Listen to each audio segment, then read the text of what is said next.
matter who you are, where you are, what your choices have been, and what karmic timelines and contracts you have journeyed, the light is calling for the reunification of all aspects of life in this realm now. It is calling for the cleansing of all polarities. It is calling for the rising of all sacred heart centers now. All are being summoned home to the greater light now.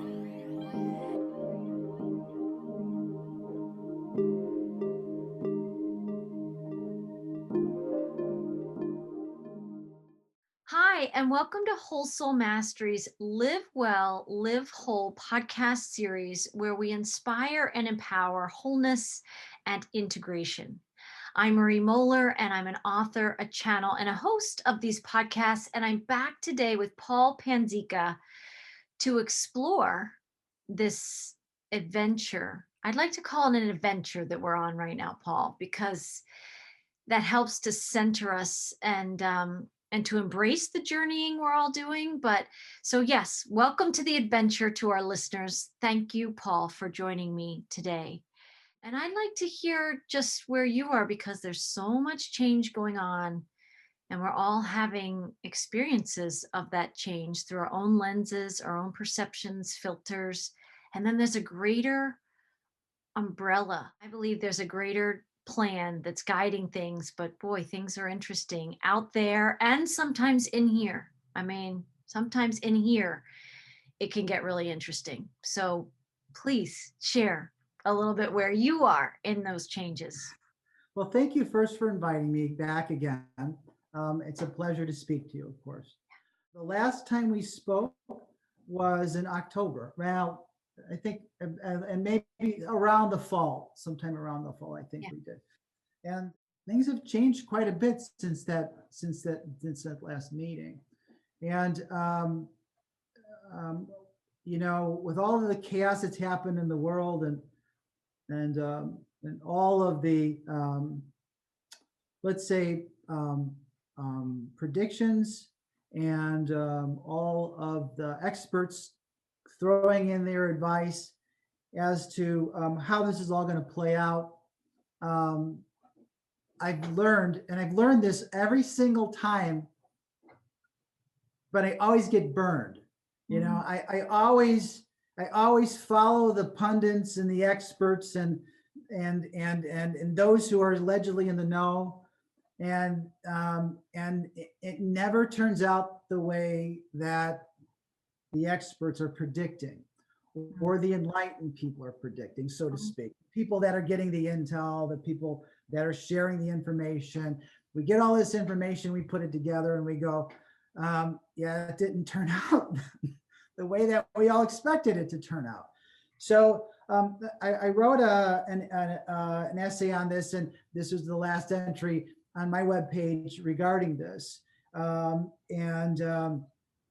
It was looking at all of the information and all of the drama that's playing out at this point. And if you really kind of look at it from the political perspective, it's just a quagmire. It's just you really have to understand that this is Machiavellian politics being played out to the nth degree. So you know, everything can be manipulated. Everything can be distorted. So they really have to break it down to say that what information or stream of information can we gather that cannot be distorted, that cannot be subverted. And then that goes back to this idea that there is information that is subjective, and then there's this information that is what we would say more objective. Right. And the more objective information then comes from higher sources. And what these higher sources are giving us, and where do these higher sources come from?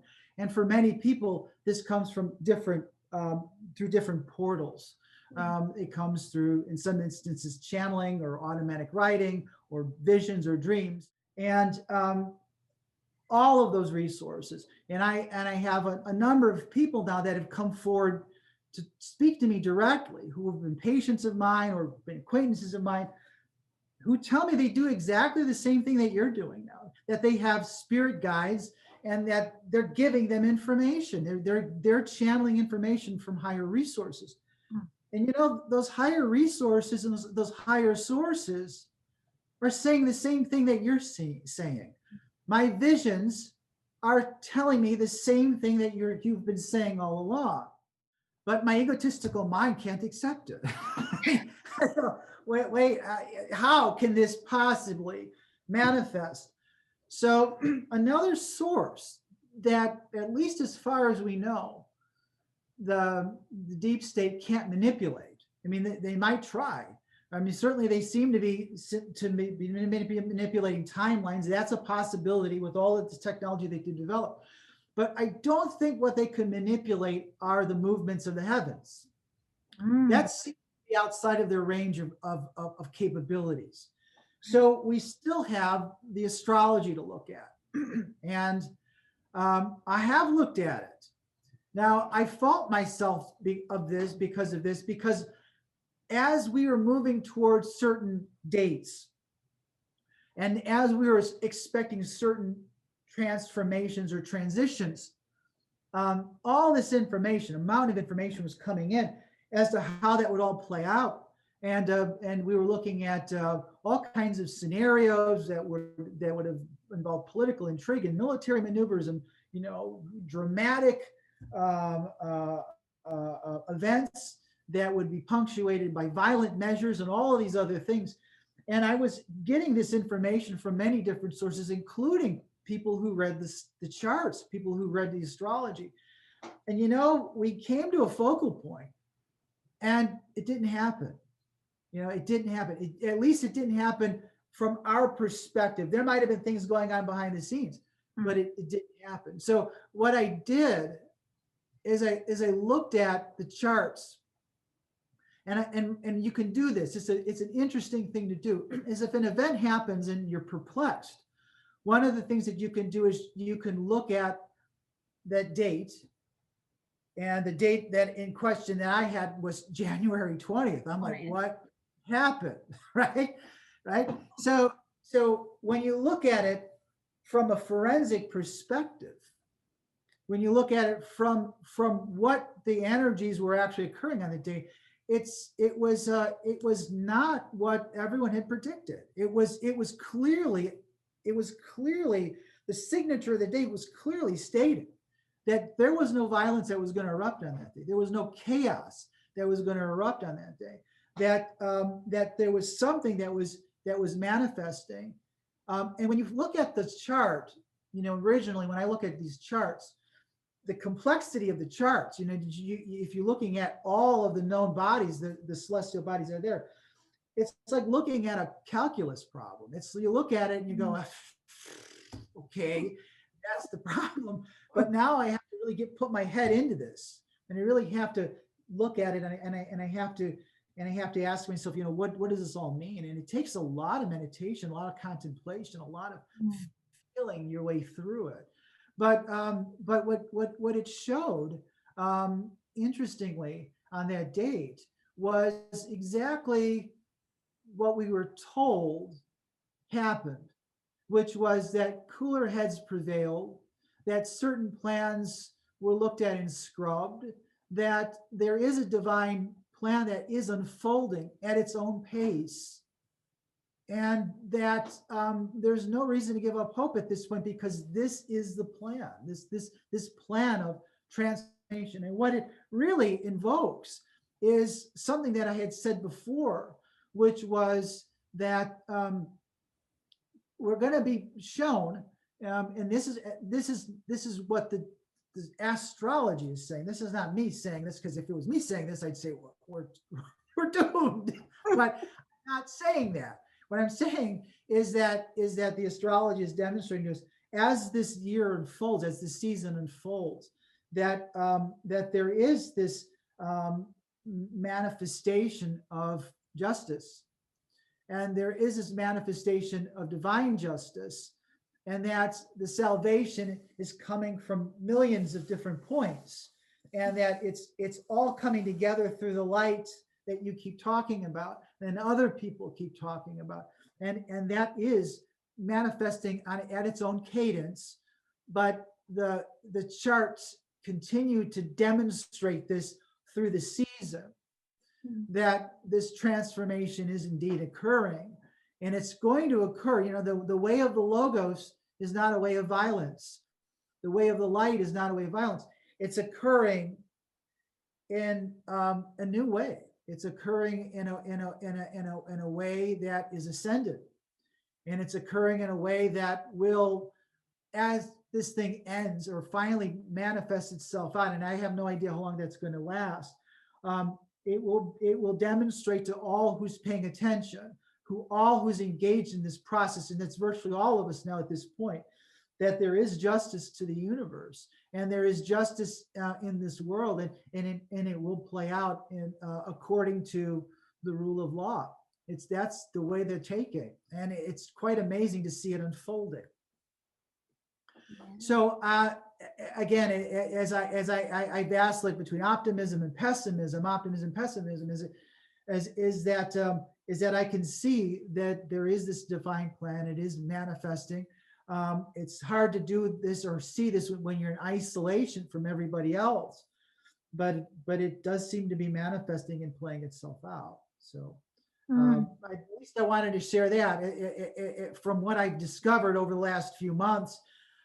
Is that once again, you can't predict how this will manifest itself, but it will manifest. You know, we really can't predict all of them. But they always say the devil's in the details. So how those details play themselves out, I have no idea, but they are playing out. And I guess I can say that I always ask myself, have I seen any dramatic change? The answer is no, but then I say no. The answer is yes. I've seen tremendous amounts of change, which has happened, and quite frankly, I do see it, as you have mentioned before in some of your videos, things unraveling on the dark end of things are starting to unravel, and we are seeing tremendous changes amongst ourselves regarding our consciousness and regarding our capacity to analyze this and regarding our connections to the spiritual realm. These are all dramatically changing, just like you're saying in your videos. Everything that you just shared is so powerful, and I think there are many who listen to these videos. Not everybody resonates because they don't want to get into the devil's in the details, right? There's a lot of people who, for whatever reason in their own journey, they want to look forward of what we're moving into and don't want to look at what's also closing out. You know, there's many different lenses through which we can see this particular timeline and what's playing out. You know, I personally am someone who believes that I do believe we have to see the duality game. We have to see the serpent, if we want to use that metaphor. We need to see the, devil's details of what we have not been able to see. When we have all ingested the poisoned apple, we've all ingested the propagandized apple that the serpent was passing around and has been making sure we all partake from in the conditioning of this realm. You know, God energy and the divine design is still here, but the serpent has woven its way in a 3D dimensional world of greater darkness and density, and it uses deception. You know, the snake doesn't come out there in the way we've been conditioned to expect to see the villain. You know, snake's not wearing a big black cape and driving a big, dark van and tinted windows and anything sinister that you might want to add to that imagery, and says, and it's spray painted on the van, it's me, I'm the serpent, right? It doesn't operate that way. It infiltrates. It's very insidious. And because it's had thousands and thousands and thousands of years to perfect its craft in a creation of God's design, right? So I'm not saying that there is no God. No, God is everywhere. But the serpent has been trying to usurp the power of true creation through manipulation, because that's all it has. It can't create. It has to use other life force to make the choices, and it infiltrates. And so we have this in our consciousness, and I believe we need to be seeing more of this. How is the serpent operationalized in our culture? How has the serpent moved in all the different aspects of our lives, while we also have these beating heart centers inside us that are made in the image of God? We have the template of God inside us, and then the outpicturing that the serpent keeps manipulating, which is what some people, when you're unawakened, you take the outpicturing into the in-picturing, and then you're seeing in many ways through that distorted filter of the serpent's lens and filter on God's design. So when we feel somewhat conflicted, or we feel like we have the ego and then we have, the God essence inside us, we've been living in both since, the beginning of known time. And I would say known time, at least as far back as the history books give us allowance to know what time is, right? But there's timelines before timelines before timelines. And most people don't even have any consciousness about that, or any future timelines. So the Garden of Eden, that many of us have grown up many lifetimes hearing about, right? And just the frequency. See, I feel the Garden of Eden, and it still exists. It's not lost to us. It's not just a story. It's got a lot of the frequencies of what New Earth is to me and many people who can palpate this higher dimensional realm. The Earth, you could even say, in its original form, when she birthed into form, was this pristine, gorgeous Garden of Eden Gaia. And then when Adam and Eve, in the essences of the divine masculine and the divine feminine, when we were in that wholeness form, that oneness form, everything was provided, right? And that is the story. I mean, there are elements of truth in the biblical stories. It's a living map of energy. But God's energy is in the Bible. And so also from my perspective, there has been manipulations that the serpent has infiltrated a lot of that wisdom too. So you have books and texts, sacred texts that were omitted from the Bible, and things that were allowed to depict one understanding of a story or a parable, right? And maybe they have diverged a little bit even from the original messages, or there was jewels. I mean, that's like the wealth of God in those sacred texts. But we have to remember there's elements of the serpent in all of our lives. That's what a 3D dimension is, with the duality that exists here. And when they took a bite from the apple, especially from the last transmission, the way the guides were saying it, it was an interesting lens through which I could see this, I could feel it, is that the apple was pure. That is God's apple. That's the God heart, right? But the serpent infiltrated and poisoned that apple and said, drink the poison. But of course, the serpent didn't even say that, drink the poison. The serpent tempted them. Temptation is the big, but seduced, lured. That's how it works. And before you know it, the way the serpent works is your lens is the version that the serpent wants you to see. And that's the conditioning of the 3D world. And so, from my broader lens, I think we have to be able to see the filters. When you go to the eye doctor, I was just the eye doctor recently.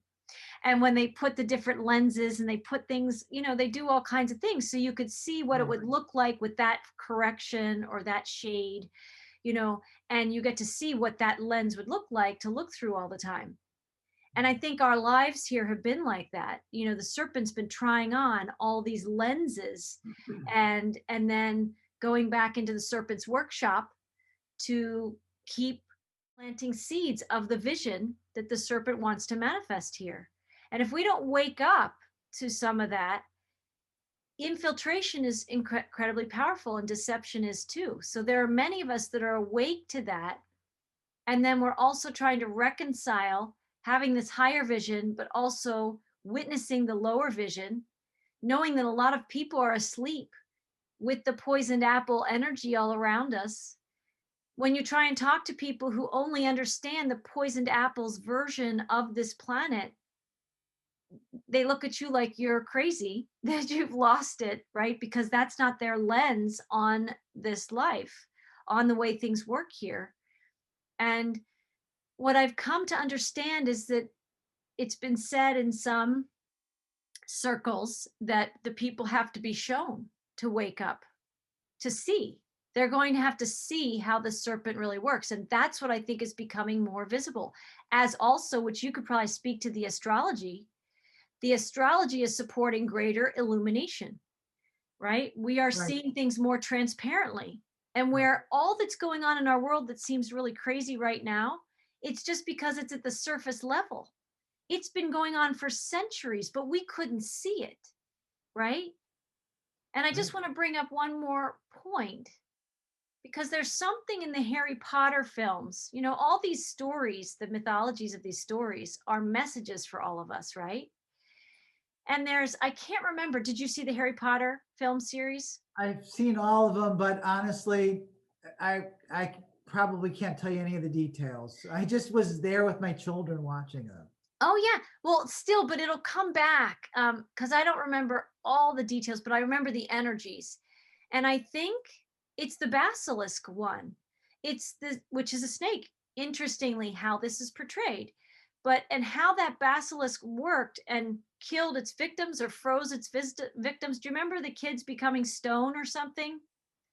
Oh, I no. that's okay. Even if you don't, though, something in that story, when the snake would strike its victim, they would become like stone cold. Okay. And they would just be like a stone statue. That's my memory anyway. I'm sure there's Harry Potter fans out there that will correct the two of us in the comment section. But that's my memory. And what I think happened is that you didn't see it coming. So even like this, seeing the snake in a mirror, right? If you saw it, you froze. And I think that's kind of, I don't know, I'm the feeling that I have is that the snake kind of sneaks up from behind, right? It sneaks up behind us. And in the past, we couldn't see what froze us. We never saw it coming. It kind of struck from behind us somehow, so we never saw.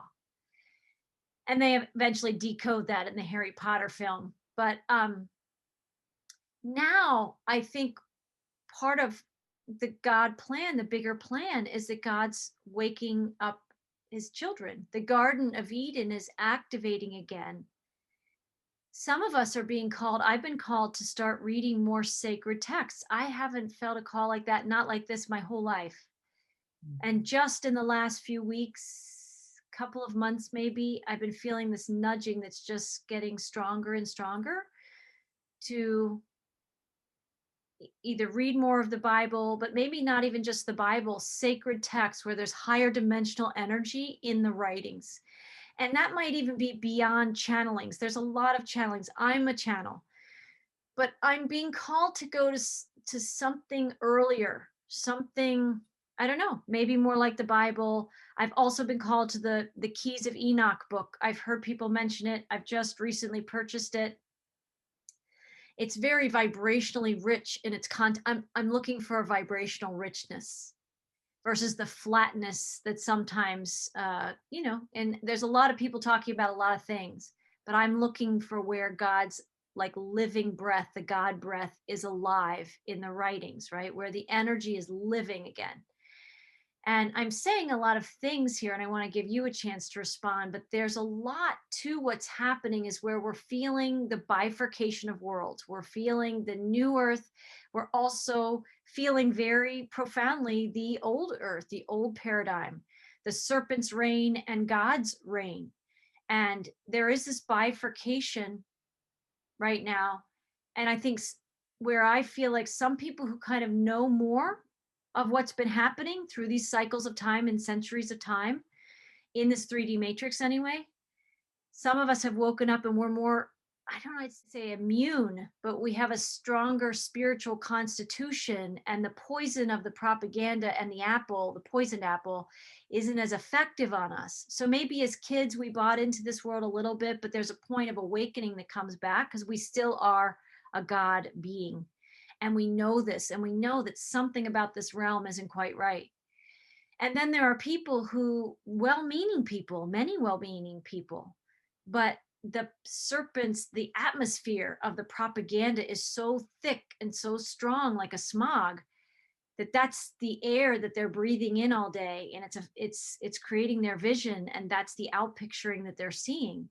And they are very confident and committed that that vision for this world, the 3D vision, is all there is.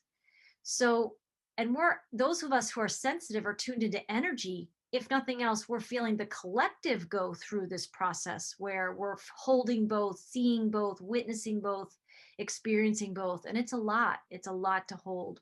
And I think for me, I haven't said it here, but I'm saying in some of the videos coming out, there is this bifurcation of worlds. And the guides kind of came through me this larger metaphor of like a beltway around a city, right? And at the top is unity consciousness. And here we are, you said January 20th. It's a big date in the United States, but also in the world, because what's happening here is happening everywhere. Like what happens here is a template for the rest. Yes. And I feel like there was this bifurcation a little before that. I would say the 6th was a powerful day. Whether it hits the mark the way we wanted to see it, I don't necessarily know that the outpicturing is a match yet, but the vibrational templating is happening. And the 6th and the 20th were very big dates. I'd love to hear the astrology of those dates, but I can say I felt the shift in consciousness, me personally, intuitively. These were big dates. And I feel like people chose how you want to go around the city of DC, right? Which is a template for all the places on the globe, right? How do we want to go around that structure that's part of the conditioning of our world? And some people chose to go around the west side of the city in the metaphor that I see. And they're looking at people who would identify as being alternative media or, you know, crazy people or truth seekers or not following the narrative like everybody else. And whatever judgments that people have about that, when they bifurcated to the west, they were kind of looking at all the people who went the other direction, kind of like, yeah, you need a course correction, right? And the people who know, though, look at the people on the west side and know that we're all getting to the unity consciousness. God's calling all the children home. So's Gaia.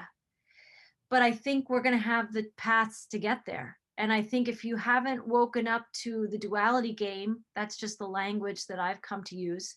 If we haven't woken up to the serpent's game yet, then I think you're on the west side of the city and you're having to go around some rotaries and some tunnels and a whole bunch of things. And I think we're in that time. And I feel like the people who are awake to there's something more than what this world's outpicturing is showing us. There's a God vision for all of us. We're templated with that God vision. We're in like a God breath right now. So while it seems like nothing's happening or it's quieter on this side, it's gotten quiet in some ways. Some parts of the other side are getting louder. This is all en route to the reunification that's happening, but we all have to go through our own ascension or cleansing process. So to me, it starts with the metaphor, or whether it's literal, of that apple. And it starts with the apple is of God. That is God's heart. And we were given that heart, all of us, which means we all have the vision to see clearly. But the serpent's been very effective. And when you can't see it, you know, I say this in a video that's going to come out this weekend for my transmissions. Have you ever, I've seen a snake in the grass of my house, you know, on my lawn. And sometimes, you know, the grass can be spongy. It's amazing where I've actually watched the snake. When I saw it on the driveway, but when it crossed over the driveway and into the grass, it just disappears into the grass. It's not struggling, it's just barely but steadily moving. And I've been in awe when I've seen that, of the power of, like, unless I had seen it cross the driveway, I would have never seen it in the grass, right? And I think in that metaphor, some people can't see it in the grass. So they're on the west side of the city. They don't see it yet, but that snake is still there. That duality consciousness is still running, and we see it all around us in all the media and everything else. But there are those of us that saw the snake in the driveway. We saw it plain as day. We know what the snake is, and we know how the apple got poisoned. And, whether it's metaphor or whether there's a literal Adam and Eve, we'll know eventually. But however we take that as a consciousness, Adam and Eve had their own bifurcation. And then they had the Cain and Abel bifurcation, right? We've seen this bifurcation. And now I think the story of Adam and Eve is coming to a full circle closure back into unity consciousness, which brings us back into balancing a divine masculine and our divine feminine, and the Adam and the Eve inside us that is still carrying the shame and guilt and struggle and wrestling and the two wolves, or whatever we want to call that. We have to weave ourselves back into oneness. And there's a lot of paths to oneness. And we're going to have to watch how that plays out for ourselves and everyone else. But God is calling all of us home. Just like you said, you're seeing it, you're feeling it. But it's like there's a mystical way that this is playing out, where God is waking us all up. And there's a good serpent. There's a Kundalini energy inside us that's waking up. And so in the duality, there's like this, the devil snake, the satanic snake, and then there's the life force snake, there's the God snake. There's all this energy. And I think we're having to get a good look at duality right now. And we need to be grounded, and we have to access some of our spiritual tools, or just begin to breathe deeper and be willing to see deeper, because otherwise it's going to get more and more confusing for people. It's going to require awakening. It requires transformation and transmutation. There's no way out but in. You know what I mean? That's a lot of everything that I just said. Yeah. A lot. No, there's this perception that people have that transformation is going to happen like a soft drink commercial, that it's going to happen like that. You're going to wake up and you're going to transform. And it's never going to happen that way, ever happen that way. And that's where you start bringing up some pretty dark things. You're bringing up the serpent. And I'm glad that you did. And I'm glad that you've talked about this on a number of your videos. You talk about it beautifully. And you talk about it truthfully. And you don't sugarcoat it. But the fact is that there is this darkness that we have to face. And the fear of facing the darkness is inhibiting people from facing it. It always has been this way. So if we're looking, and what we're really looking at right now is an opportunity for everyone on the planet to become an initiated soul, to become an individuated soul, to become a child of God, to become a person who is enlightened, who is leaving the three-dimensional or not three-dimensional, but third density matrix, and ascending into a higher state of consciousness. Now, it's never been easy, ever been easy, and there's a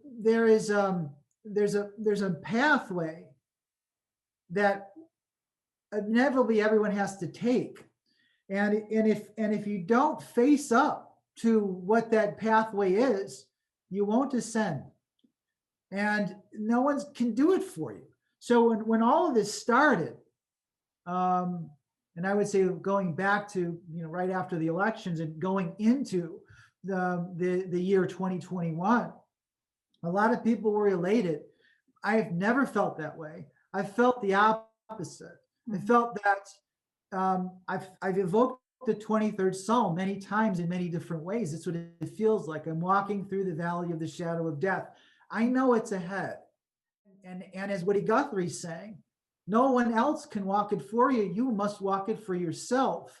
So are we prepared to do that? In the process of ascension, in the process of initiation, it's always been the same. is that there's something called the guardian of the threshold. It's in our mythologies, it's always been there.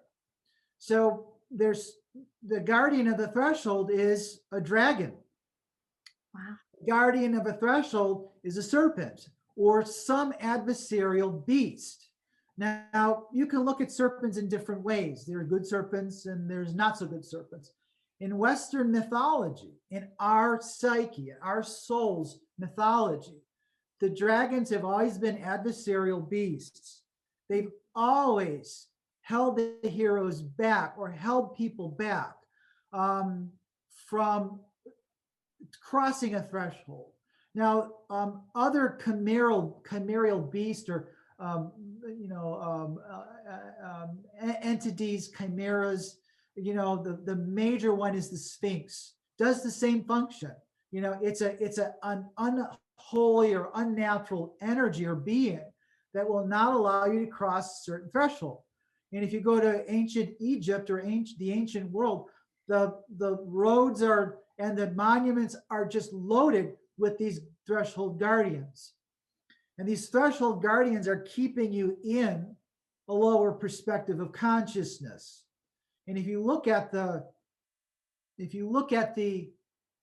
mythology of the Sphinx, which was the riddle of the Sphinx, which was the mythology related to Oedipus Rex. So Oedipus enters into a city of Thebes, which is the ancient city in Greece, where the secrets of Egypt were brought into Europe, and it was established, and this was a holy city where all of this information existed. The city was being besieged by the Sphinx, and the Sphinx would come upon a person, and it would proceed to tear you apart and kill you. Now, the Sphinx had the head of a woman, it had the body of a lion, and it had the wings of an eagle. And before it would kill you, it'd ask you a riddle. And if you got the riddle right, no one ever got the riddle right. But if you got the riddle right, no one knew what would happen. But before it would decide to kill you, you would ask you the riddle. And if you were so fearful or terrorized by the Sphinx, most people couldn't answer the question. It would tear you apart. And the riddle of the Sphinx was what walks on 4 legs in the morning, 2 legs in the middle of the day, and 3 legs at the end of the day. And the more legs that the person has, gave away this answer, the more legs the being has, the weaker it is. And that answer was man. The answer was human beings. The babies walk on 4 legs and then we stand upright. But then at the end of our life, we walk with a cane. So the answer was man. So what I always got out of that riddle was we are the answer to the riddle. Humanity, we are within us. We hold all the answers to the riddle, right? We hold it within ourselves. We have to look within ourselves in order to discover this. The function then is to not allow you to cross the threshold. But when the hero answered the question correctly, the Sphinx died at his feet. It was just this phantom that really didn't harm him at all, because he already was an initiated soul, and he was on his way to a higher path and of knowledge. And that's really what dragons do. That dragons hide, or dragons hoard gold, or they protect entrances to portals, or they hoard or enslave beautiful princesses, which they have absolutely no use for, right? What are they going to do with a princess? I don't know, but you can't have her, right? So what does a mountain of gold and what does a princess have in common? And the answer is it represents wealth, but a type of wealth that you cannot possibly get in the 3rd density. It represents wealth that goes beyond anything on the physical plane. So the princess is the goddess, and she represents wisdom, right? And the dragon is preventing you from accessing or creating a union with that being. And the mountain of gold, it represents an indelible knowledge, knowledge that cannot be corrupted. But you cannot access this information unless you confront this being. And the being is a threshold guardian. And so that's, I think, where we're at. Where we're at is that most people spend their whole life not confronting it because it's too psychologically disturbing to do that, right? Why would I start seeking this journey into wisdom, and I start learning that all of the things that I was told through my education, through my religion, through my vocation, it's not really true, right? And so my whole world starts turning upside down. And this has always been the process of alchemy. Alchemy has always been about this, is that only the hero will take the journey. So there's always been two guardians of the threshold. There have been two thresholds. And the first threshold is simply fear. You have to confront that which you fear the most. And so that is what actually that is that's your karma. Your karma is fear.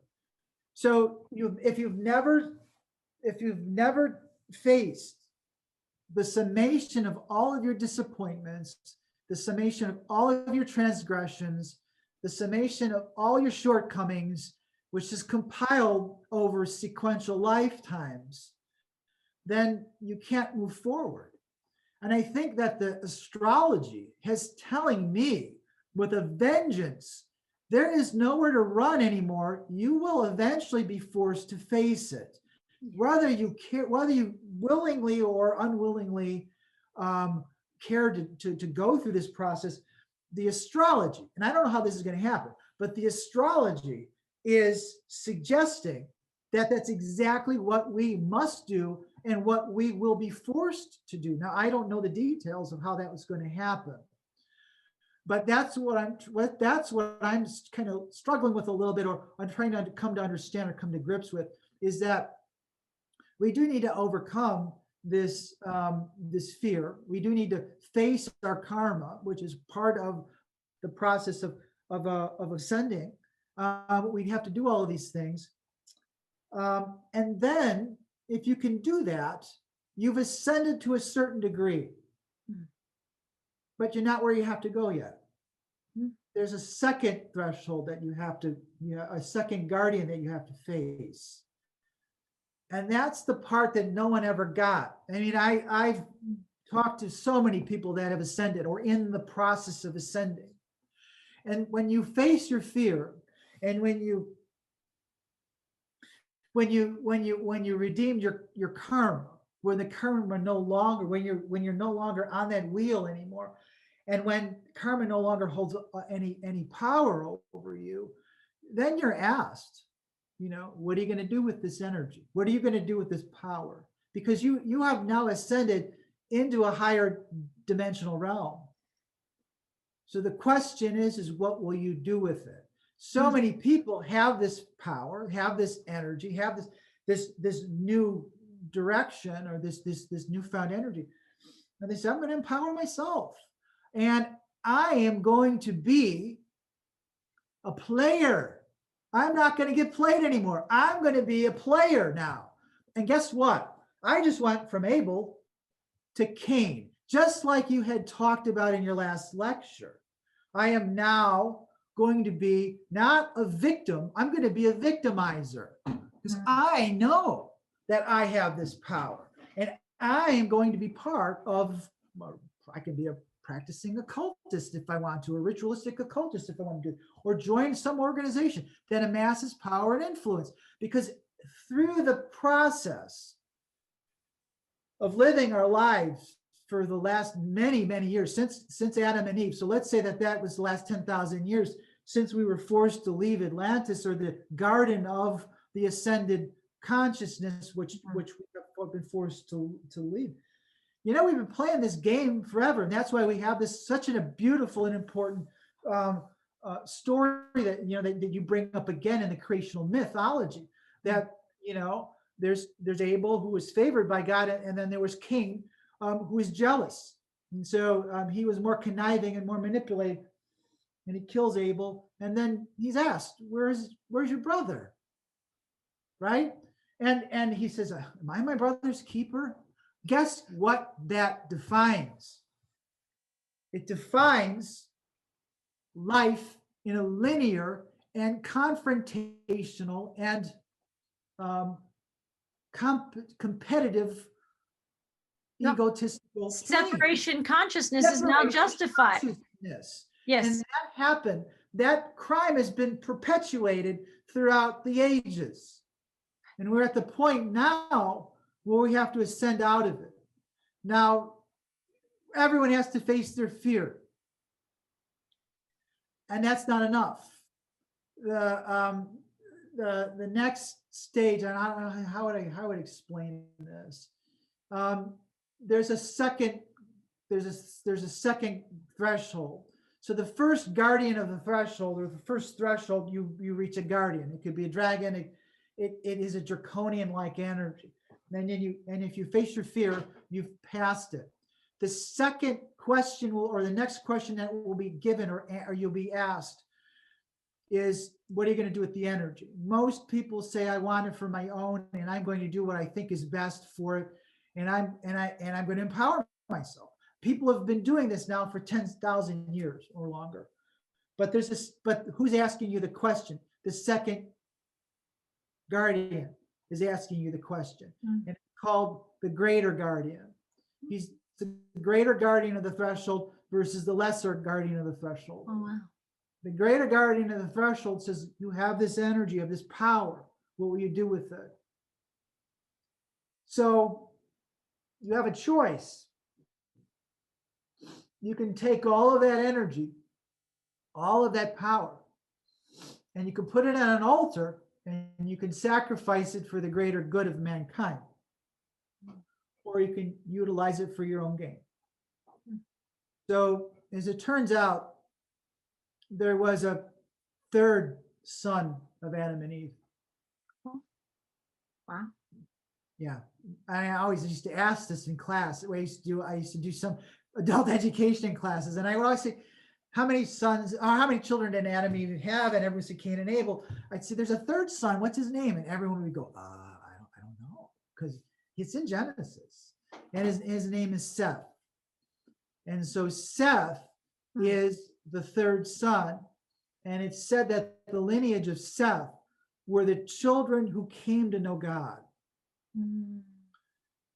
So there's a lot of intrigue and mystery that surrounds the race of Seth. But the Gnostics knew who he was, and the Gnostics considered themselves as children of Seth. They called themselves the race of Seth. They classified people in three different ways. They said they said there were three different races on the world. And of course, everyone gets bent out of shape when you use the word race, because they think that you're talking about the color of your skin or your culture. It has nothing to do with that. And Gnostics knew that. It had to do with where your level of consciousness resided. And so they said that there was the race of Abel, the perpetual victims, the meek, they called it the people of the earth, is another name for them. And then they said that they were the race of Cain. And the race of Cain were what they called the psychics, the people of the soul. And they were people who were people of the intellect, of the ego, is what they were really talking about. And then they said there was a very small amount of people in this world who were part of the race of Seth. And they called them the pneumatics, and that meant the people of the spirit.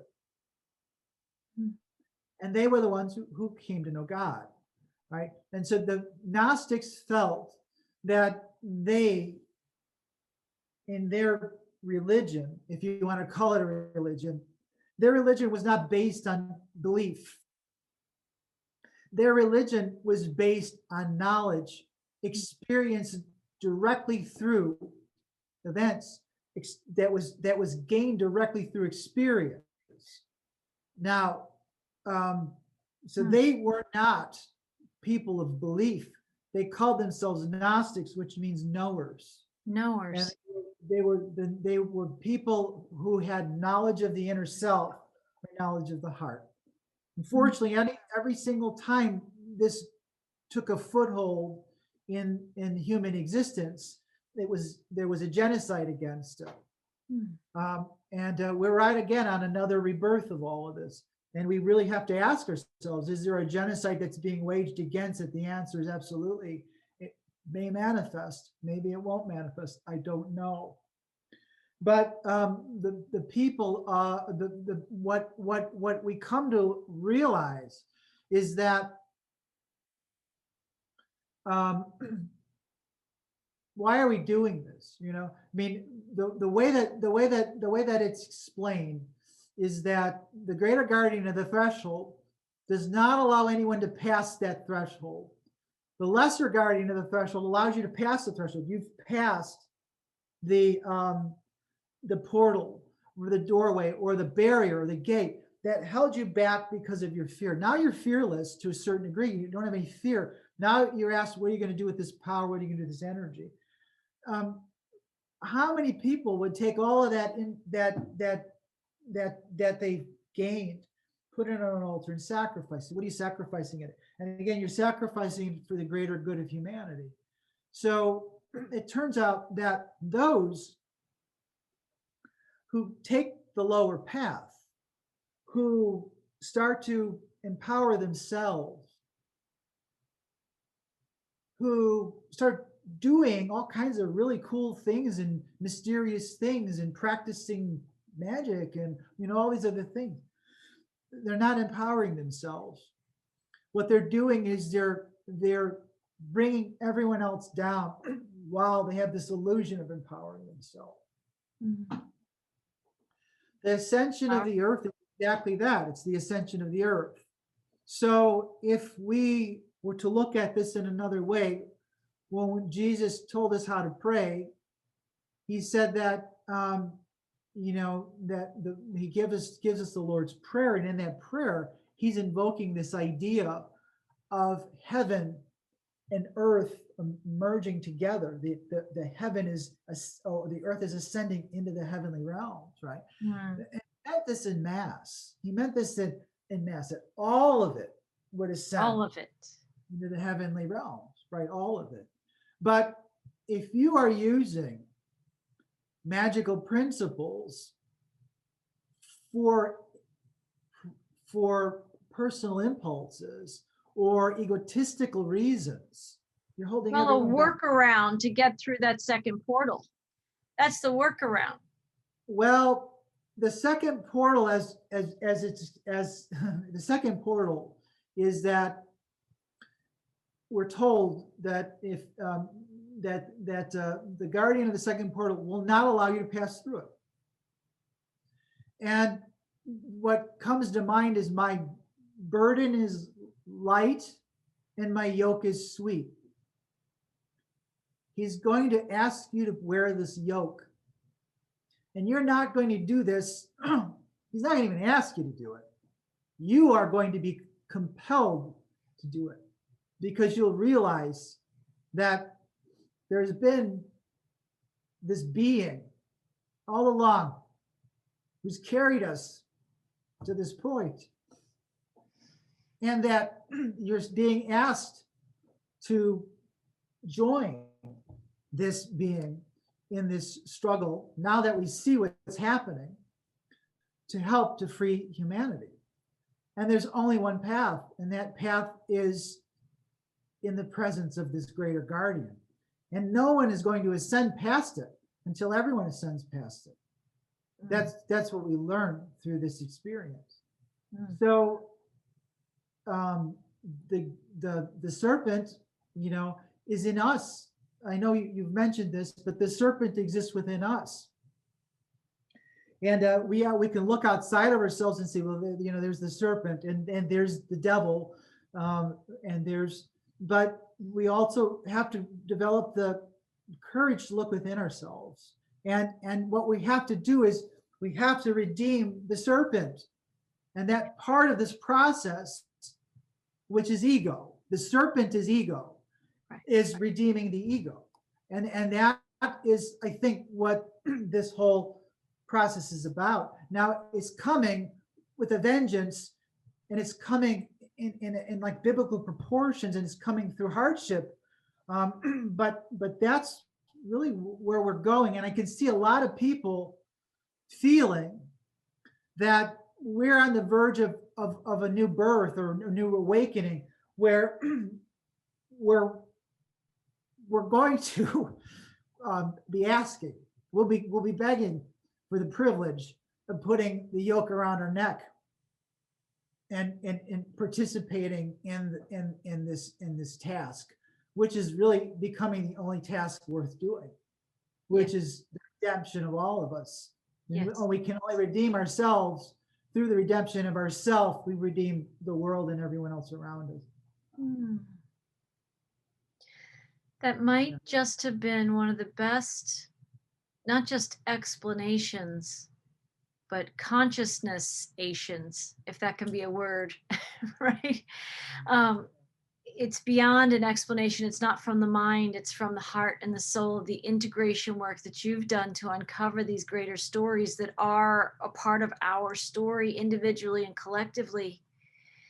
And it is that sense of all for one and one for all. And, only until the last one of us awakens will we make it through that portal. And yet you can't force the last one of you to awaken. So there begins the question of, how do you wear the yoke? How do you live your essence in a way that by the very being of it activates, or at least invites, other people to get curious about their own?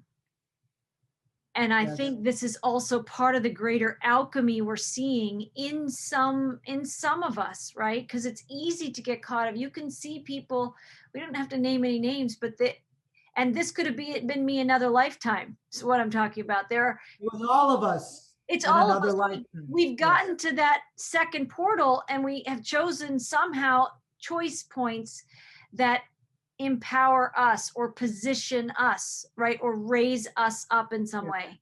And now we know even the tricks of that, because that's all part of the illusion that many of us are seeing past. And so, but another trap can be for these highly sensitive, awakened souls is to think that we need to save everybody in the conditioned way of saving, rescuing, and that only serves the victim. So when you're talking about this riddle of what we do, the biggest thing that I've ever understood is sort of the name of this channel on YouTube is Color the Magic, shine your light, be your divine essence, be the one who unifies inside the two serpents, right? The Kundalini life force, divine, life-giving, immortal energy that we have inside us, and also the shadow of the serpent of all the lives lived and all the poisoned apples ingested through time. We have this inside us, but when we become willing to do that unification process inside ourselves, we are empowering not only ourselves, but the frequency of the planet. And that becomes the God apple again that people are seeking. I think people are seeking the ultimate apple from the Garden of Eden, but in that reunification process. But like you said, many are still at the first gate. They're still at the first door saying, yeah, I'm not going there. And I would say for me, there's this deeper, we know this metaphor, but there's fear. We have to face the karma. And a lot of people, as much as they can, they're still holding up their covers. They still don't want to see. They don't want to look. They don't want to hear. But as more and more of us hear the summoning, because that's all that there is now, is the summoning home to unification, is the summoning home to the ascension process. All of us will be going through that first gate in some way, shape, or form. We're going through it now. And I believe the greater guardian, in the way my own energy field feels language and feels energy, it is the two words that come up again and again as you were talking is unification, reunion, unifying, right? We're Yes. sewing ourselves back together. We're weaving ourselves back together into wholeness, which means there's still more work to be done in that process. That's like roll up your sleeves. It's not an easy task. Right. But what makes it easy is the second vibration that I feel is faith, but not faith with a little f when it's convenient, not faith when, something's happened in your life and you're in a crisis. Say, oh, help. A friend of mine that's in some of the podcasts, Renee Tainter, says, help me, Rhonda, right? It's like this, help me, Rhonda, help me, God, help me in this moment, because there's a crisis. But faith with a capital F, which is the more mature faith, which is when it's easy and when it's hard, when it's all the time, when it's God's vision for me, which is always bigger than my vision for me, right? God's vision for the unification, which is always bigger than my best vision of the reunification. God's vision for my gifts, which is always bigger than my vision for my gifts. And listening. So you have to have the unification, the reunion consciousness. We are invited to feel faith at a whole other level, which is what we're all doing. We can't see the how of how we're moving from where we've been and where we are right now to where we're in this glorious Garden of Eden again. We need that faith with a capital F. And there is this willingness to surrender all of our lower ego abilities to think and reason and do all those things from an ego lens of perception, and trusting God's higher vision to move through us and be us. And somehow, I don't have all the answers either, but I know each one of us has to shine our own unique light. The whole candle, every one of us is a candle that must ignite to light up the sun. And it's just like a puzzle. Somebody's used this example before, but you have one piece missing from a puzzle and it's just not complete. It's not whole, and it's somehow, in the puzzle sense, less satisfying. It's less it's just not what we know is coming. There's a full integration, no piece left out. So there's compassion for ourselves in the journey at that greater guardian's portal of the next level, is that we are living this higher consciousness. It's that God's will, not my will. There's a point in the hero's journey where you wake up to realizing that you're a creator and you can manifest anything. So we go about manifesting and creating, and that's a lot of fun. But then there's time to go to the next level where you're manifesting for the greater good. You're manifesting for the highest good of all. And I don't exactly know how all of us are going to wake up together, but I do believe an element of that that's critical is each of us embracing and loving and unifying with our original divine spark, our original divine template, and having that be our priority, having that be our, that is the purpose, is to be that frequency of that light that you came to be. That frequency is our purpose right now.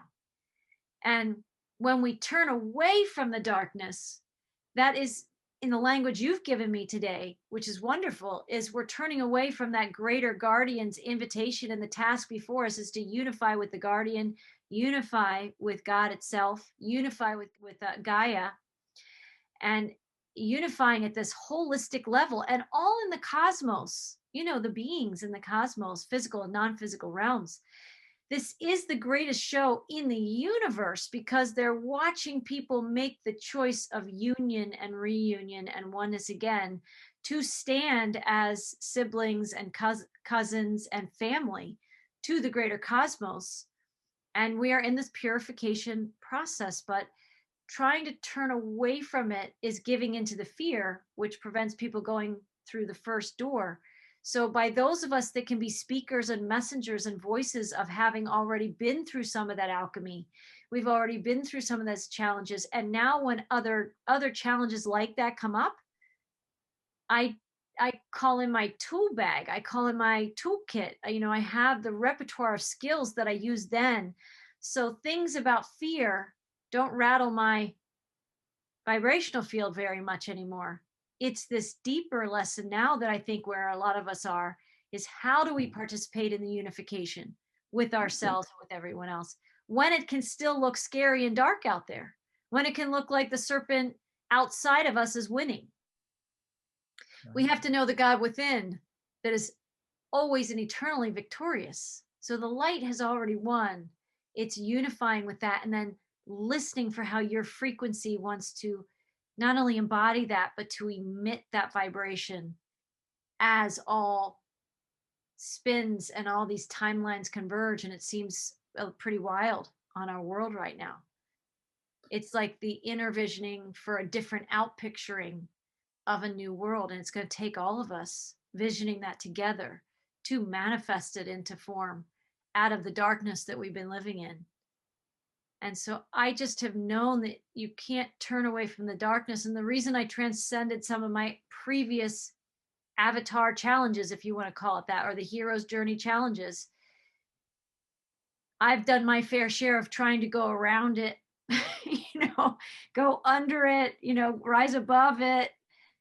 And the only reason it alchemized the way that it did is because I walked right through the fire of it.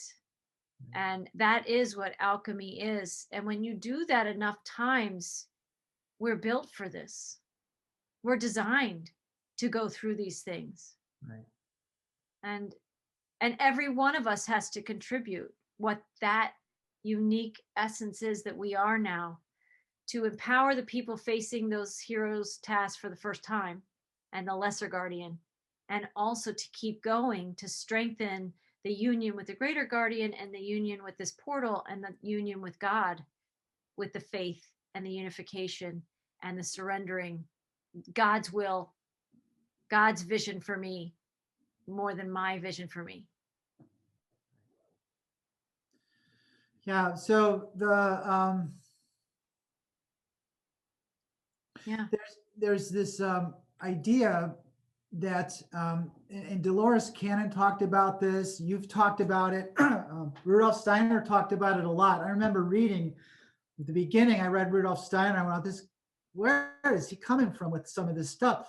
And what he said was he almost the most essential aspect of his teaching was something which he called the mystery of Golgotha. And he said that the universe changed at that moment. He said, in many times, he said, I cannot emphasize this enough. This was the greatest event that happened within the universe. And at the time, the universe was a galaxy. So we didn't know that there was more than one galaxy. So we can at least say it's the greatest event within the galaxy. And I'm like, yeah, okay, that's a pretty grand statement. Maybe this happens on other worlds, maybe it doesn't. Well, then I started reading and listening to other people, and you start realizing that this world is unique because it's an exercise in free will, and that there are multiple worlds involved in this.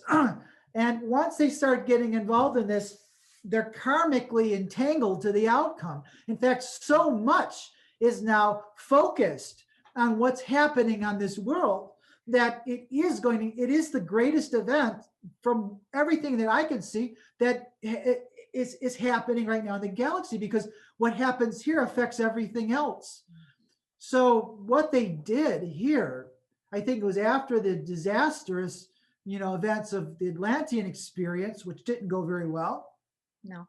Is they said, fine.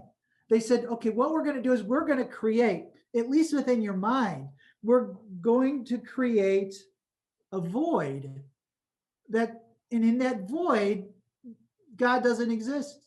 There's no God. Now, there's a mythology which tells us this. And this mythology is the Egyptian mythology, which talks about the death of the father element of God, or the divine masculine, and the death of Osiris. And so, not to get stuck in all the details, but he was killed, and then his wife cobbled them back together with the help of, I think it was Thoth, and she copulated with him, and then she had a son. And the son's name was Horus. And then Horus, I think it's his cousin, there was a guy named Set. And Set was a usurper. And so you have this whole Abel and Cain duality playing out the whole time. right? And they're injuring themselves and they're maiming themselves and they're doing all this terrible stuff. And it's this constant struggle, you know? But the fact is that when the existentialist says there is no God, when Nietzsche says there's no God, I completely agree with him. Within the physical plane, within the 3D realm, we've created a reality where God doesn't exist. Now, what does exist is a world that's ruled by ego. And that ego is ruled by a being that it created. The Gnostics called it LWLW, but it was a demiurge that is created by the egotistical mind, because the ego has to look outside of itself to understand what anything is. So it creates what it thinks is God, which is basically which manifests as Lucifer or Belial or Satan or Ahriman or whatever it is that you want. So it's created a world where gods exist and it worships those gods and can become empowered by those gods. And so we've created a reality, a void in this reality that we live in, where God does not exist. But that's exactly not true. So the divine masculine God is dead. It's been withdrawn. The feminine element of God has always been here, and that's again that's Gaia. That's our Earth Mother. That's Mother Nature. She's always been here, but because of the fact that divine authority was withdrawn, she's been usurped herself, and she's been debased, and she's been violated over and over and over and over and over and over again. And that's actually what the whole Osiris and Isis and all that talks about that too.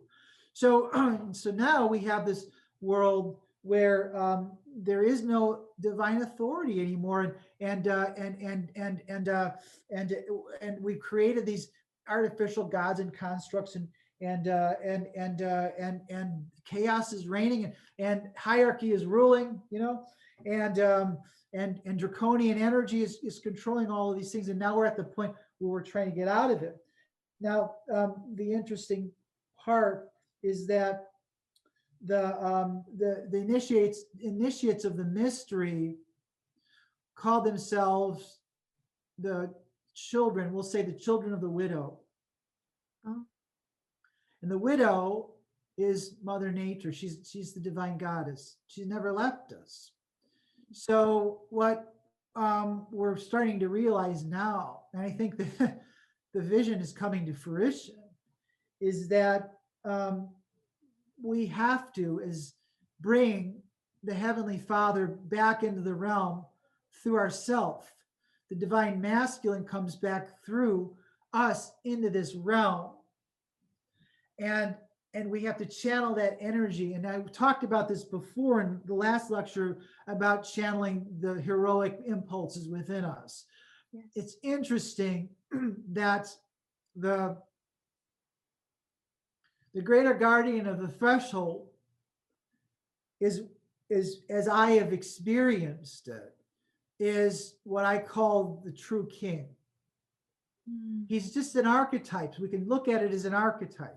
But in my experience, it was a true king, which doesn't exist in the physical realm right now. It doesn't exist in lower density construct. So what is a true king? Well, I can show you false kings. They're all over the place. A false king is a king who believes that his sovereigns serve him. Yes. A true king there was only one that I know of, and he serves all of his subjects. That's the true king. And so when you face this and understand this reality, you understand the power and the love and the compassion behind this king. And this is the realm of the king that we need to restore. And we're restoring it then through our own individual channeling. Now you say we come to this in many different ways, and that's true because we're different facets of our divine parents, of this king. And so we bring it into this realm. And so there's a really interesting passage. It's in Matthew, I believe, and it's the parable. It's the parable of the wedding feast.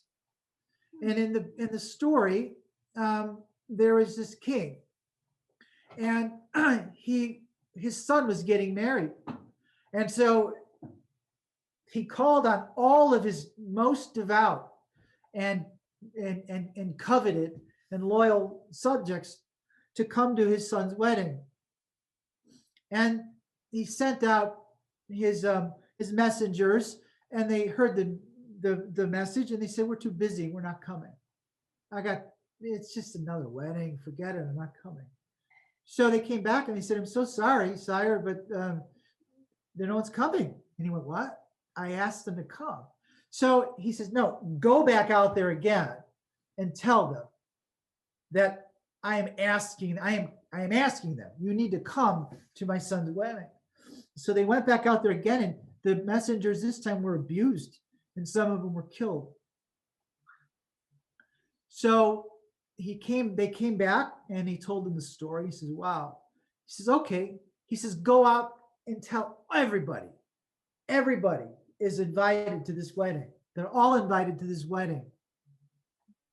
And so the people who were not, let's say, initiated, see, those who crossed the first threshold, they didn't have time. They were too busy doing their own thing. Right. Those who haven't crossed the threshold yet said, "Sure, why not? Let's go." So, of course, the unification is with Christ, is with his son. And so even as the wedding procession or the wedding feast begins, he's shocked to find that most of the people in the wedding party or in the wedding participating in the wedding are not properly dressed. They're not prepared. And so this concept that many are called but few are chosen. So this idea is, and during those times when they would have these great wedding feasts, everyone was given a robe to wear. They were given everything they needed to participate, but even then, they didn't wear the robes. So what? There's nothing less effective than a king who has no power. If you're living within a reality where the king's sovereignty is not recognized, he's powerless. And so this will continue to happen and will continue to occur. But I think we're in the point now where we're starting to wake up. We're starting to say, wait a minute, this hasn't worked. And now we need to come back. And now we need to understand the true initiates, those that call themselves the children of the widow, are here. And there's millions of us here because we understand that this is what's happening right now. And that we are here for the wedding feast, and that we are here to bring the kingdom of the Father back into the realm of the earth, into the kingdom of the Mother. This is what we're here to do. Again, I know this is what we're supposed to do. I just don't know how we're going to do it. And the only answer I keep getting over and over and over again is stay put, is live to your fullest potentials, to talk about these things in the open. And to be an example for others. It's all we can do, because that's the only way that the Logos is given us. This is the only way that we can do it. It's just this. Yeah. And as hard as the how of how we're going to make it all through this is so complex, being yourself, being your gifts, being this, at least the best of you that you can muster, is actually very accessible. God made it simple. Yes, very simple. But he also made it very painful for us because we've been through this many times before and we don't want to go through it again. We were just like, can't we just skip this part? Because this is just agony to have to go through this again and again and again and again and again, with the promise that this will be the last time we have to go through it. I hope it is. Right. I really hope it is. I have been told by virtually every spiritual portal that I can look through, that it is the last time. It is. This is a real amazing time that we're going through right now. But on the other hand, it's a very dark time, and it's a very oppressive or heavy time for us to go through the dark night of the soul again. It's hard. It is hard when it's heavier, and yet I know that often only unless we're in that place of despair and we're on our knees do we often open the greatest. In fact, that's a quote. I don't think I have it here, but it's in the time of our greatest challenge that often we're the most open. I've seen it time and time and time again, and we saw that even in the wake of 9/11. It's just people open their hearts, their doors, their bank accounts, whatever it was in those great challenges, whatever the cause of that might be. Our greatest humanity emerges, and we seem to not do it when things are manageable, when things are where we can deal with it, when we can get by. We don't dig deep to open to others and to this process in any other. I just haven't seen it in any other time en masse. And we won't get into COVID right now because that's another version of the experience of the systematic implementation of separation, right? That's what we're going through. And yet we're also in this timeline of the greatest opportunity to come into divine union, all of us again. And it's not without work, but I think people are having to feel the squeeze in the ways that each of us as a unique facet of God will. And I think those of us that are called and have an awareness of what's going on, are doing our best to step up and say, how can I best serve? And the way I understand that is, how can I best be my frequency? How can I best be the vibration of God that I am? A lot of people feel like, am I supposed to teach? Am I supposed to move to another country? Am I supposed to, there's all this, am I supposed to? I would really just say and this is the work that could be hard, but it is easy once you get better and better at it, is being yourself.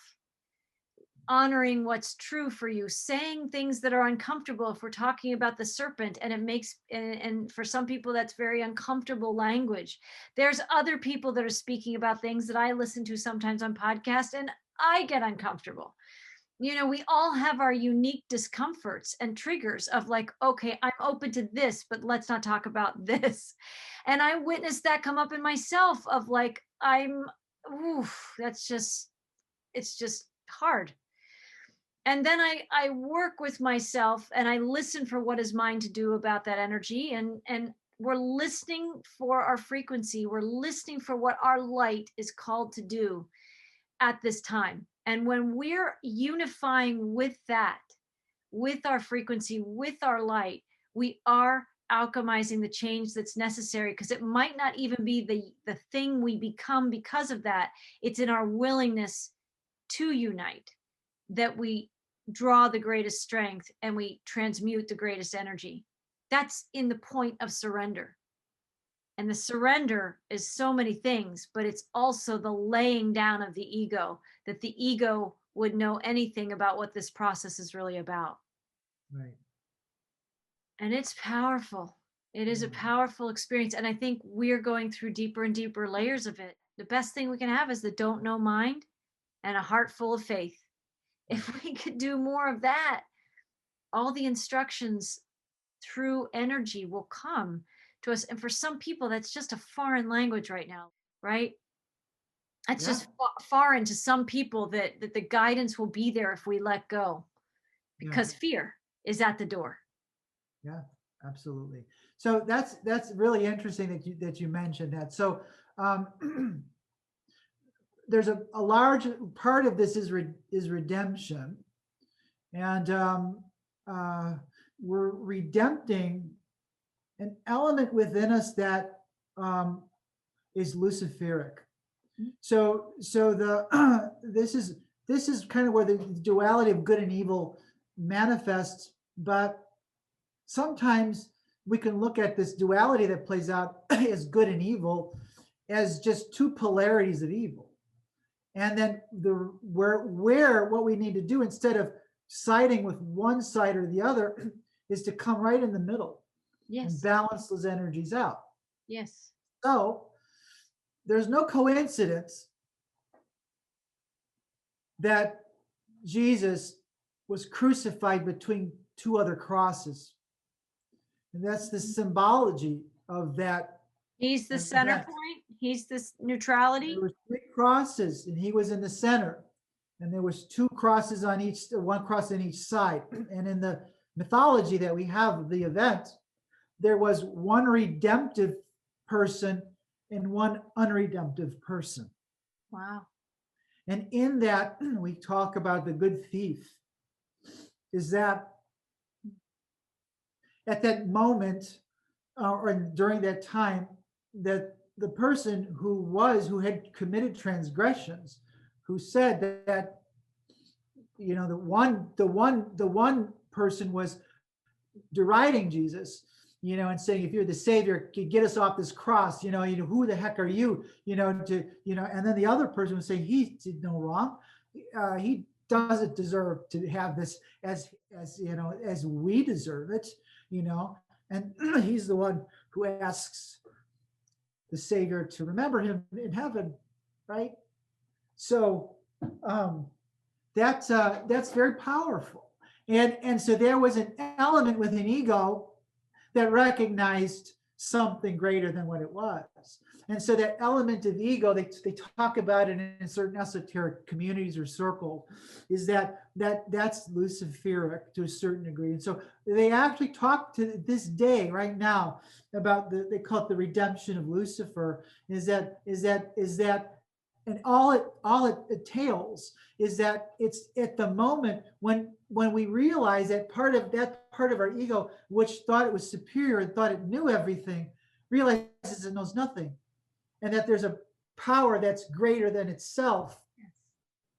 And it's that moment of surrender that you just mentioned is when that's redeemed, and that all we must do now is to understand that we no longer the ego is the function of ego has never been. That's one of the things I wanted to talk about. The function of ego has never been a creational function. The function of ego is to take information into itself and analyze information, to contemplate information. But the source of information, it can't create it. You've talked about this in your video very beautifully. You actually said this, and I was really impressed, is that you talk about the facsimile apple, and although that was God's apple, but it also the serpent. The way it's explained is that, and this is a famous story. It's called Faust. And the story of Faust is that there is this doctor who wants to learn all the secrets of the universe. So he goes to this being who knows everything, of calculable knowledge.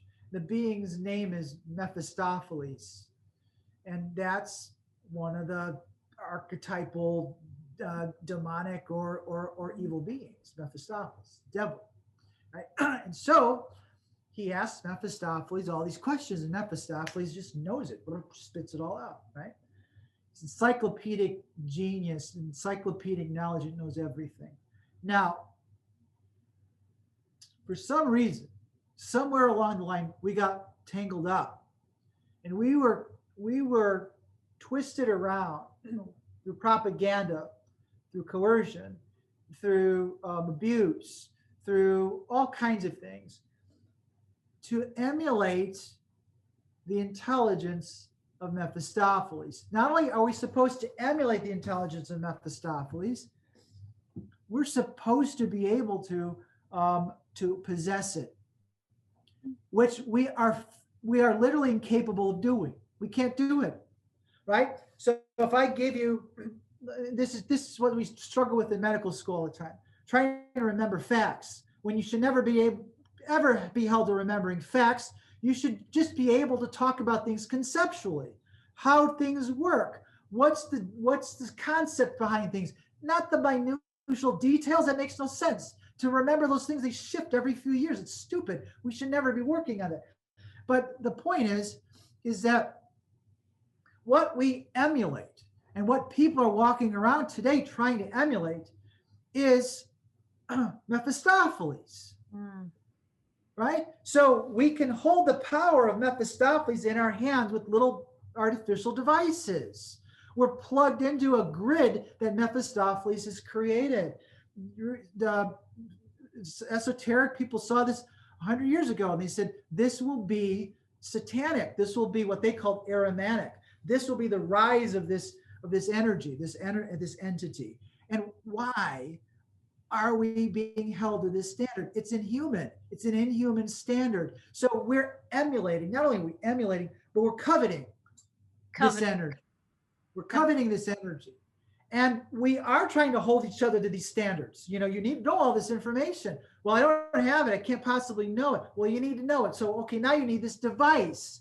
And this device is going to rule your life based on you giving away all of your sovereignty and all of your creational energy to it. Exactly. Right? So this is a method. This is a diabolical plan, and this is a diabolic energy. And this is how we can say Mephistopheles or Satan or Ahriman. This is how this energy is manifesting itself into this world. Now, we should, and what Rudolf Steiner told us is that we don't think like Mephistopheles. We weren't designed to think like Mephistopheles. We were designed to think like an angel, like the archangel, like Michael, the archangel, Uriel, Raphael. We were designed to think like an angel. How do angels think? They don't care about the details. They command all the energies that need to know the details. Those are elemental energies. They hold command over that. They hold dominion over that. They think creatively. They are the ones who create the thoughts that the ego then implements. Right? Yes. So it's a spiritual process. And so we should never covet being like Mephistopheles. We were designed to think like the angels. And that's who we are. And that's who we're supposed to be. Now, of course, the angels have far more power than we realize, right? And we're just tapping into that. That's coming if we allow it to manifest itself in that right way. But when we start putting up virtual platforms that try to usurp or mimic that energy, remember, Mephistopheles thinks of two planes. It's like a binary system. It thinks in sensation, and it thinks in egotistical, numbers, math, these types of things. It thinks that way. There's no joy in the way Mephistopheles thinks. There's no creative impulse. There's no creative impulse, and that's where the joy is. Whatsoever. Human beings think on 4 parameters. We have physical, we have ego, yes, but we also have emotional, we also have intuitions. We're drawing off of all of these things. Then Mephistopheles can't do that. Computers can't do that. Binary systems can't do that. Yet we're enslaving ourselves to those systems. Now, the most interesting part is the serpent thinks that way also. The serpent is the draconian energies. They have no creational impulses. No. So they're usurping our creational impulses to survive off of. Exactly. And they're feeding, they feed off of our fear. They're feeding off of our fear. They're feeding off of our apprehensions, but they're also harnessing this human world for their survival. They've always done this. And, yes. and it's as soon as we start realizing that this is nothing that we should be coveting, this is nothing that we should be emulating towards, but we should be moving away from that towards our spiritual origins, then we cut the serpent's head off, or we stop feeding the serpent, and the serpent eventually becomes smaller and smaller and smaller and smaller, and smaller until it becomes ineffective and really not much of anything, right? Well, exactly. Yeah. And you're just, you're so fantastic about just the ways that you've been synthesizing and experiencing and that you can share these stories and these parables, because all these things are reflections of what we are, and they were breadcrumbs in the hero's journey that we're meant to recollect when we're in this process. But it's like the north wind and the sun, you know that story. Of course, yes. Yeah, and there's this battle between the wind and the sun. For our listeners, you could probably tell it better, and then I just wanted to expand, really. But there's a traveler that they're having these competitions between them, and who's more powerful. Look at the ego, who's more powerful in the story, right? Power, power, power. And finally the north wind says to the sun, okay, we're going to settle this once and for all. And they see a traveler wearing a coat, and they strike a deal that whoever can make the traveler take his coat off is the one that is victorious and most powerful. And so the wind blows and blows and blows, and I'm fast forwarding it, but it's not a long parable. It's very short. It's a short one. It's an Aesop's fable, right? It's an Aesop's fable, and and in fact, the traveler takes the coat and holds it tighter. The wind effort. The harder the wind blows, the tighter the man holds onto his cloak, Right. And then, but the sun, and this is the metaphor that I want us all to remember in these times. The sun is just more of what it is. It just shines bright. And the man starts perspiring and easily and willingly takes off his coat. And that's the shedding of the costumes to me. That's the shedding of this 3D theater. If we would just be the sons that we are, if we would tap into that feeling inside us and cultivate that in whatever ways we need to, even if it's getting a coach or having somebody who speaks this language. Sometimes people just need to experience these kinds of conversations, listen to podcasts like this to empower you to take off your coat like the traveler and be the sun. Because the wind, if we were to assign archetypes, is that maybe the serpent, or the serpent Luciferian energy inside us that's saying, oh, I know how to solve this. Absolutely. Absolutely. Right. And so there's so much in everything that we've touched on today, but I just want to, first, I want to thank you for joining me. And I need to have you back. I mean, these are a series of conversations and heart sharings, because that's what you do when you're in the journey. And we are being those suns shining our light in these conversations together. And that's what you do. We're empowering all of us in these conversations. And that's our heart's intent. I know, I feel it from yours, and I feel it in mine. And I hope our listeners, listen to this. There's so many rich parcels of energy that you bring, Paul. The way you're serving the light, being the light, emulating and being this light that you are. It's so rich. And you can see, when you see the things in our devices and all the things that Paul has said, if you pay attention, where's the life force? Where's true life force? It's in nature. My laptop is actually almost out of battery while I'm on this conversation. And that's a metaphor. Like, nature keeps going. Storm after storm, experience after experience, it regenerates. It creates new life. It's creative. These are, get depleted. They aren't self-renewable. They only replicate. They don't do anything else but replicate or mimic. That's all Right. they do. Exactly. And that's even just any of these things that we've talked about, for people to take some of these parcels of energy inside yourself and contemplate, but feel them inside, because it's moving that 18-inch journey from our minds to our heart centers, where all the wisdom is. That's where the divine, that's where we get beyond whatever Steiner or whoever called that void, where it was without God. The heart is still connected to the divine feminine, and the heart connects us with all time and all God consciousness. So when we're trying to figure things out up here, we will hit dead ends, right? And we will run out of battery, but not here in the heart. It's a renewable frequency, because it comes from the divine feminine. And I think we are coming into that place of the union of the divine masculine, the divine feminine. And we have to open that inner door. We need these keys to unlock, that higher consciousness. And we will have these tasks. We will have these hero's journey tasks before us, these tests, these choice points. And we're at the precipice of some of these choice points. And I'm so grateful to have you communicating with me and talking with me and musing, through the higher frequencies about what this is all about. Because anyone can talk about the details in the news, but this is a much higher conversation than what that is. It's the concept, not the detail, right? Because it's the vibrational templating that brings the bigger solutions and the answers. Yeah.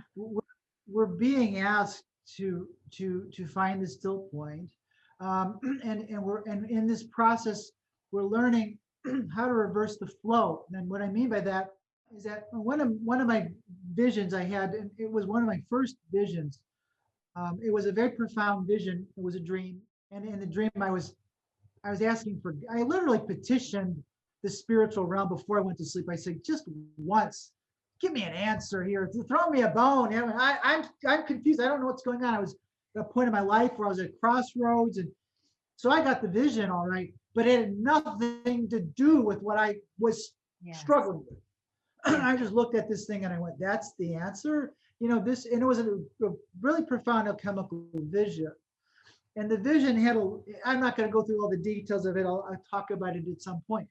But it had all these amazing details. And the weird part is I was working on some alchemical writings that I was kind of dabbling in. And like a half a year later, I got to the end of the writings, and in the end of the writings was my vision. It was all described completely at the end of the writings, but I had the dream 6 months before I read it, right? Yeah, and in the vision, I knew it was profound. But one of the things that was upsetting to me is I saw something that didn't make any sense, and I just threw up my hands. I said, well, that's it. This is just complete nonsense. You're still thinking that the brain was giving me this information, because I saw water flowing upstream. And I'm like, well, that can't happen. Water doesn't flow upstream. What is this? And so, but what I didn't realize, but the vision told me, it was spiritual water. Spiritual water is completely different. It has a different quality to it. And it wasn't until many, many years later where I realized that I saw it in some Orthodox tradition, that they go to the River Jordan on the day that Jesus was baptized, which is Ash Wednesday. It's the beginning of the fast, right? So he goes out in the desert, right? Well, at the moment that Jesus was baptized, the River Jordan reverses its direction. And what does that mean? And so what it means, and it's also something we talked about earlier, is that there was a time where we thought, when we became enlightened, like I lived all my karma, worked through all my karma, and then I became an enlightened person, and then I ascended out into the heavens. And that doesn't happen now. The ascension, all attention is focusing on this planet. It's all streaming towards us now. So the reverse has happened with the mystery of Golgotha, with the life of this person who came into this world, who transformed the direction of consciousness back into this plane of existence. So another way we can look at it is to say, hey, look, you know what?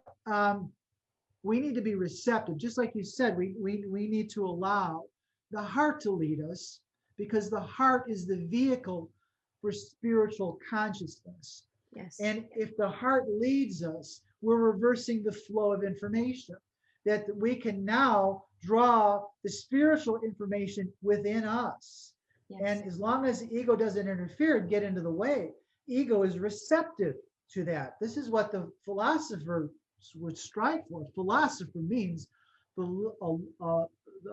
person who loves wisdom, a lover of wisdom. And what they meant by that is they were like knights, or they were like people who understood that the correct attitude, the correct flow of wisdom was always through the divine feminine, not the divine masculine. In this realm, the divine, the woman was a channeler, the feminine, divine feminine, the mother was bringing this information in. And what we did, I've heard you say this before in some of your talk. And then what the divine masculine does is it contemplates it and it manifests it into being. Yes, and if it we gives can the structure to the guidance and the instructions. structure, yes, exactly. So I think that's, at least that's what I'm striving for. And I think that as we allow time to flow, and what we're being asked to do at this point is to maintain that still point and to reverse the flow of consciousness into the correct attitude, and to reinstate the divine feminine into this realm, and to utilize egotistical energy for what it was designed to be used for, and to allow the spirit and the spiritual realm, and to emulate the divine angels, and to become more angelic and more godlike. That's what we're supposed to do. Yes, boy, that is so true. Yeah. It is so true. Yes. Yes, we are to become more angelic and more godlike, and allow ourselves to have more celestial experiences. And what we're talking about is a complete inversion of what we see in many ways externally Of the right now. 3D reality, yes. But it is happening. Everything gets templated vibrationally in the formless before it comes the form. And many of us are these conduits who are willing to be these alchemizer, transmuter, visioner, dreamers, who are feeling this happening and are allowing ourselves become more of that celestial, cosmic, galactic, universal, divine energy. Yeah, once more. But you're doing this with your channeling. You're opening yourself up to the spiritual realm, and it's pouring into you. And then you go through the work of manifesting this into reality. I do the same thing in my dreams when they come. Yes. Yes.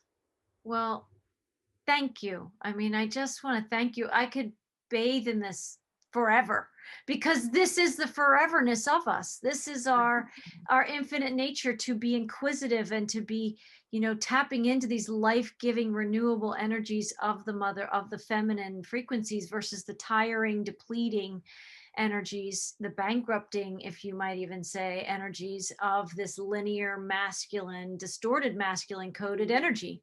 Absolutely. And so we will be back with another conversation sometime very soon, I hope. And we are gathering for a roundtable on the 14th, Valentine's Day, which is all about opening the flow of this love frequency and sacred partnership, but just even self-love and the relationship to self, and cultivating that connection is another way that we express some of this energy too. So I want to thank you for joining me, and I want to thank our audience for finding us here at Whole Soul Mastery and Color the Magic on YouTube. And you can find us on other platforms.